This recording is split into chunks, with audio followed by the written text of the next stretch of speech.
quand près de la moitié de l'humanité est confinée, quand les industries des pays les plus riches sont au ralenti ou à l'arrêt, forcément, la pollution baisse.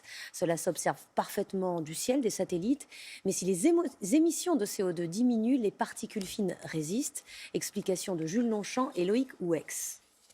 Des places vides en pleine journée, des rues quasiment désertes. Avec le confinement, des villes comme Paris ont vu leur trafic habituel disparaître. Conséquence sur ces images satellites, les concentrations en dioxyde d'azote en rouge se sont estompées par rapport à l'an dernier. Une baisse de la pollution sans précédent. C'est une situation qui est effectivement inédite, d'avoir si peu de trafic, d'avoir des niveaux de pollution aussi bas. C'est quelque chose qu'on n'avait jamais vu en l'espace de 40 ans. Sur toute l'Île-de-France, on a des niveaux le long du trafic qui sont comparables à la qualité de l'air qu'on mesure d'habitude dans des parcs. En Île-de-France, les images sont saisissantes. Les polluants en rouge semblent s'évaporer avec le début du confinement, moins 30%. Un changement dû aux usines et au commerce à l'arrêt, mais surtout à la chute du trafic routier. Moins 80% en Île-de-France, moins 70% dans le Grand Est, ou encore moins 62% dans la métropole lyonnaise. Mais l'air que l'on respire est-il plus pur? Pas totalement selon les analystes, car un autre polluant, les particules fines, reste fortement concentré. En cause, l'arrivée du climat printanier, l'épandage agricole ou le chauffage résidentiel des particuliers confinés. Selon certaines associations, ces particules fines pourraient nous rendre plus vulnérables face au Covid-19. Les particules fines et la pollution de l'air en général, elles vont fragiliser les voies respiratoires.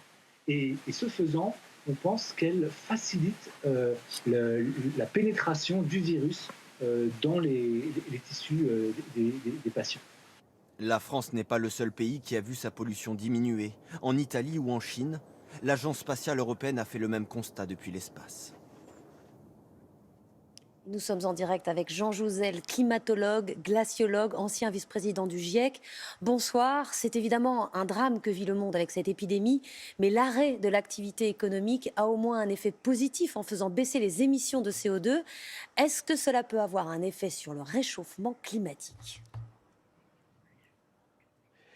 Oui, bonsoir Anne-Sophie Lapix. Évidemment, on vient de voir ce reportage qui nous parle surtout de la pollution, de celle, je dirais, de la pollution liée au trafic routier, mais aussi au trafic aérien, disons, à des activités industrielles, commerciales. Ça a été bien dit, cette pollution diminue, en tout cas pour les oxydes d'azote, et c'est important pour la santé, puisque les oxydes d'azote sont aussi des précurseurs de l'ozone. Donc c'est intéressant pour la santé. Pour les particules fines, on voit bien qu'en région parisienne, ça ne bouge pas beaucoup. Puis on voit ces questions posées que se posent certains sur disons, la possibilité de transport de coronavirus par ces aérosols. Mais de mon côté, ce à quoi je suis peut-être plus attaché, en tout cas je regarde avec plus d'attention, c'est la diminution des émissions de gaz carbonique. Alors le gaz carbonique, le dioxyde de carbone, c'est ce qui est émis à chaque fois qu'on brûle du pétrole, du gaz, du charbon, bien sûr. Et là aussi, la diminution d'utilisation de ces combustibles fossiles elle s'est traduite par des chiffres à peu près similaires en Chine. Elle s'est traduite des diminutions à peu près de 30% des émissions depuis, disons, sur les dernières semaines. En France, on a à peu près les mêmes chiffres.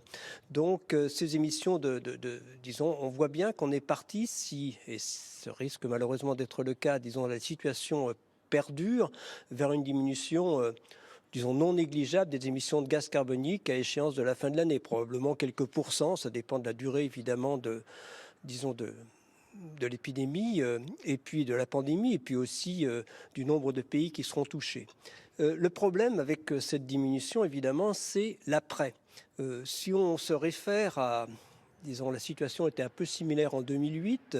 Disons, la crise de 2008 s'est concrétisée l'année suivante par une diminution des émissions de gaz carbonique de l'ordre entre 1 et 2%. Et puis, eh bien, en 2010, les émissions ont repris de plus belle et on a rattrapé le retard en fait de 2009, dès 2010, malheureusement. Et là, vous C'est-à-dire pensez que que ça va se l'après passer de la même manière ? n'a pas été... On ne va pas tirer les leçons, justement